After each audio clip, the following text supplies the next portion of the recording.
మంచి కార్యక్రమానికి మున్సిపల్ శాఖ మంత్రులు కేటీఆర్ గారు రావడం చాలా సంతోషమైన విషయం.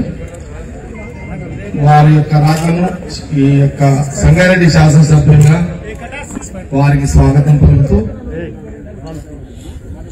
మరి మిగతా పార్లమెంట్ సభ్యులు ప్రభాకర్ రెడ్డి గారు కానివ్వండి, ఇంకా మరి పాటిల్ సాబ్ కానివ్వండి, MP Saab, ex MLA Chinta Prabhakar and Kranti and ఇంకా మిగతా శాసనసభ్యులు భూపాల్ రెడ్డి గారు, మున్సిపల్ చైర్మన్, వైస్ చైర్మన్, సోదర నాయకులు, పత్రికా విలేకరులు, ముఖ్యంగా ఈరోజు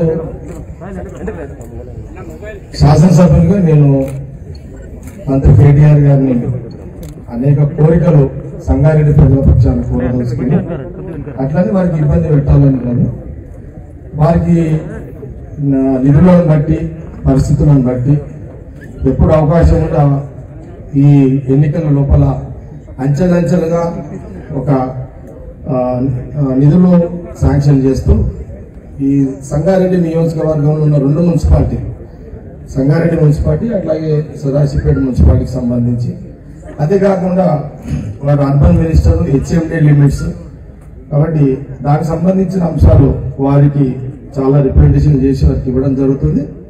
అందులో ప్రధానంగా వారికి కేటీఆర్ గారిని జ్ఞాపకం చేయించేది ఏంటంటే, గతంలో అసెంబ్లీ సెషన్లో కానివ్వండి లేదా ఓల్డ్ సిటీ లేకపోతే పడంజర్ ప్రాంతానికి సంబంధించి మన మెట్రో ట్రైన్ ఏదైతే ఉందో భవిష్యత్తులో తప్పకుండా వారు మియాపూర్ నుంచి పడంజర్ వరకు అది ప్రయత్నం చేస్తాను తప్పకుండా అని వారు అక్కడ మాట ఇవ్వడం జరిగింది.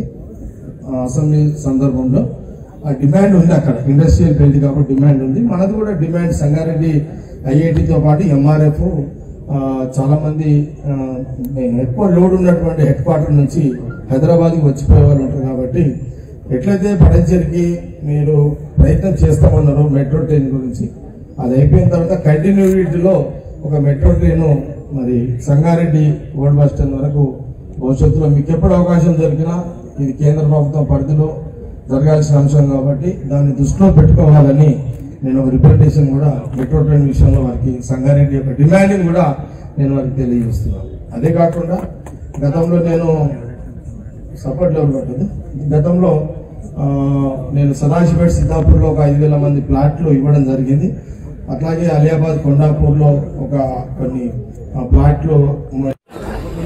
మంచి కార్యక్రమానికి మున్సిపల్ శాఖ మంత్రులు కేటీఆర్ గారు రావడం చాలా సంతోషమైన విషయం. వారి యొక్క రాకను ఈ యొక్క సంగారెడ్డి శాసనసభ్యులుగా వారికి స్వాగతం పలుకుతూ మరి మిగతా పార్లమెంట్ సభ్యులు ప్రభాకర్ రెడ్డి గారు కానివ్వండి, ఇంకా మరి పాటిల్ సాబ్ కానివ్వండి, MP Saab, ex MLA Chinta Prabhakar and Kranti and ఇంకా మిగతా శాసనసభ్యులు భూపాల్ రెడ్డి గారు, మున్సిపల్ చైర్మన్, వైస్ చైర్మన్, సోదర నాయకులు, పత్రికా విలేకరులు, ముఖ్యంగా ఈరోజు శాసనసభ్యులుగా నేను మంత్రి కేటీఆర్ గారిని అనేక కోరికలు సంగారెడ్డి ప్రజల పక్షాన్ని కోరదలుచుకుని, అట్లనే వారికి ఇబ్బంది పెట్టాలని కాదు, వారికి నిధులను బట్టి పరిస్థితులను బట్టి ఎప్పుడు అవకాశం ఉంటే ఈ ఎన్నికల లోపల అంచెలంచెలుగా ఒక నిధులు శాంక్షన్ చేస్తూ ఈ సంగారెడ్డి నియోజకవర్గంలో ఉన్న 2 మున్సిపాలిటీలు, సంగారెడ్డి మున్సిపాలిటీ అట్లాగే సదాశివపేట మున్సిపాలిటీకి సంబంధించి, అదే కాకుండా వారు అర్బన్ మినిస్టర్ హెచ్ఎండి లిమిట్స్ కాబట్టి దానికి సంబంధించిన అంశాలు వారికి చాలా రిప్రజెంటేషన్ చేసి వారికి ఇవ్వడం జరుగుతుంది. అందులో ప్రధానంగా వారికి కేటీఆర్ గారిని జ్ఞాపకం చేయించేది ఏంటంటే, గతంలో అసెంబ్లీ సెషన్లో కానివ్వండి లేదా ఓల్డ్ సిటీ లేకపోతే పడంజర్ ప్రాంతానికి సంబంధించి మన మెట్రో ట్రైన్ ఏదైతే ఉందో భవిష్యత్తులో తప్పకుండా వారు మియాపూర్ నుంచి పడంజర్ వరకు అది ప్రయత్నం చేస్తాను తప్పకుండా అని వారు అక్కడ మాట ఇవ్వడం జరిగింది. అసెంబ్లీ సందర్భంలో ఆ డిమాండ్ ఉంది, అక్కడ ఇండస్ట్రియల్ బెల్ట్ కాబట్టి డిమాండ్ ఉంది. మనది కూడా డిమాండ్ సంగారెడ్డి ఐఐటితో పాటు ఎంఆర్ఎఫ్ చాలా మంది ఎక్కువ లోడ్ ఉన్నటువంటి హెడ్ క్వార్టర్ నుంచి హైదరాబాద్కి వచ్చిపోయే వాళ్ళు ఉంటారు. కాబట్టి ఎట్లయితే పడంచేరికి మీరు ప్రయత్నం చేస్తామన్నారో మెట్రో ట్రైన్ గురించి, అది అయిపోయిన తర్వాత కంటిన్యూటీలో ఒక మెట్రో ట్రైన్ మరి సంగారెడ్డి ఓల్డ్ బస్ స్టాండ్ వరకు భవిష్యత్తులో మీకు ఎప్పుడు అవకాశం దొరికినా, ఇది కేంద్ర ప్రభుత్వం పరిధిలో జరగాల్సిన అంశం కాబట్టి దాన్ని దృష్టిలో పెట్టుకోవాలని నేను ఒక రిప్రజెంటేషన్ కూడా మెట్రో ట్రైన్ విషయంలో వారికి సంగారెడ్డి యొక్క డిమాండ్ని కూడా నేను వారికి తెలియజేస్తున్నాను. అదే కాకుండా గతంలో నేను సపోర్ట్ లెవెల్ పట్టింది. గతంలో నేను సదాశివపేట సిద్ధాపూర్లో ఒక 5,000 మంది ప్లాట్లు ఇవ్వడం జరిగింది.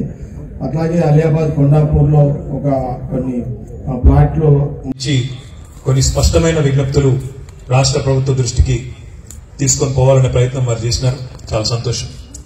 కానీ మీ అందరికీ తెలుసు, జగ్గారెడ్డి గారు 95లో మున్సిపల్ చైర్మన్ గా పనిచేసినారు. చింతా ప్రభాకర్ గారు కూడా అదే సమయంలో సదాశివపేట మున్సిపల్ చైర్మన్ గా పనిచేసినారు. ఇద్దరు కూడా మున్సిపల్ వ్యవస్థ నుంచి వచ్చి కౌన్సిలర్ గా ప్రస్థానాన్ని ప్రారంభించి, మీరు కూడా అదే టైం కదా, మీరు డైరెక్ట్ చైర్మన్, ఇద్దరు డైరెక్ట్ చైర్మన్లు, వారు ముందు కౌన్సిలర్ అయినట్టున్నారు. ఇద్దరు మున్సిపాలిటీల నుంచే ఎదిగి వచ్చిన నాయకులు కాబట్టి పట్టణ ప్రాంత సమస్యలు వాళ్ళకి బాగా తెలుసు. నేను వారిద్దరికీ ముందుగా ఒక విజ్ఞప్తి చేస్తా ఉన్నాను. ఎందుకంటే మీరు గతంలో మున్సిపల్ చైర్మన్ గా పనిచేసిన పెద్దలు ఇద్దరు కూడా, ఆనాడు మున్సిపాలిటీలో పరిస్థితి ఎట్లా ఉండేదో ఒక్కసారి దయచేసి గుర్తు తెచ్చుకోమని చెప్పి నేను కోరుతా ఉన్నాను. ఎందుకంటే 3-4 నెలల పాటు మున్సిపాలిటీలో పనిచేసే సఫాయి కార్మికులకు జీతాలు కూడా రాని దుస్థితి, వాళ్ళు 3-4 నెలలు జీతాలు రాకపోతే మున్సిపాలిటీల ముందుకు వచ్చి ధర్నాలు చేసే దుస్థితి ఆనాడు ఉండేనా కాదా ఒకసారి దయచేసి గుర్తు తెచ్చుకోవాలని చెప్పి నేను కోరుతా ఉన్నాను. రెండవది కూడా నేను విజ్ఞప్తి చేస్తాను. గౌరవనీయులు పెద్దలు తెలంగాణ రాష్ట్ర ముఖ్యమంత్రి కేసీఆర్ గారు పదవీ బాధ్యతలు చేపట్టిన తర్వాత అటు పల్లెలు గాని ఇటు పట్టణాలు గాని పల్లె ప్రగతి కార్యక్రమం కింద, పట్టణ ప్రగతి కార్యక్రమం కింద ఈరోజు టంచనుగా నెల నెల ఒకటేసారి ఎగ్జామ్ గని పైసలంటే దొరికాయి, పిండి కొద్ది రొట్టె. కాబట్టి వచ్చిన డబ్బులు వచ్చినట్టు ప్రాపర్ గా సద్వినియోగం చేసుకుంటూ మౌలిక వసతుల కోసం, ఎక్కడికక్కడ మౌలిక వసతుల కోసం ఏర్పాట్లు చేసుకుంటూ ముందుకు పోతా ఉన్నాం. ఒక విషయం మీకు నేను 50 కోట్ల రూపాయలతో ఒక మెడికల్ కాలేజీని, ఒక నర్సింగ్ కాలేజీని కూడా మంజూరు చేసింది గౌరవ ముఖ్యమంత్రి కేసీఆర్ గారు అనే మాట నేను మీకు విజ్ఞప్తి చేస్తా ఉన్నాను. ఇంకా జగ్గారెడ్డి గారు అసెంబ్లీలో అడిగింది, నాకు యాదుకుంది, మాకు మెడికల్ కాలేజ్ కావాలని అడిగింది. అడగగానే అక్కడ ఉన్నది కాంగ్రెస్ ఎమ్మెల్యేనా టీఆర్ఎస్ ఎమ్మెల్యేనా అని లెక్క వేయలేదు ముఖ్యమంత్రి గారు.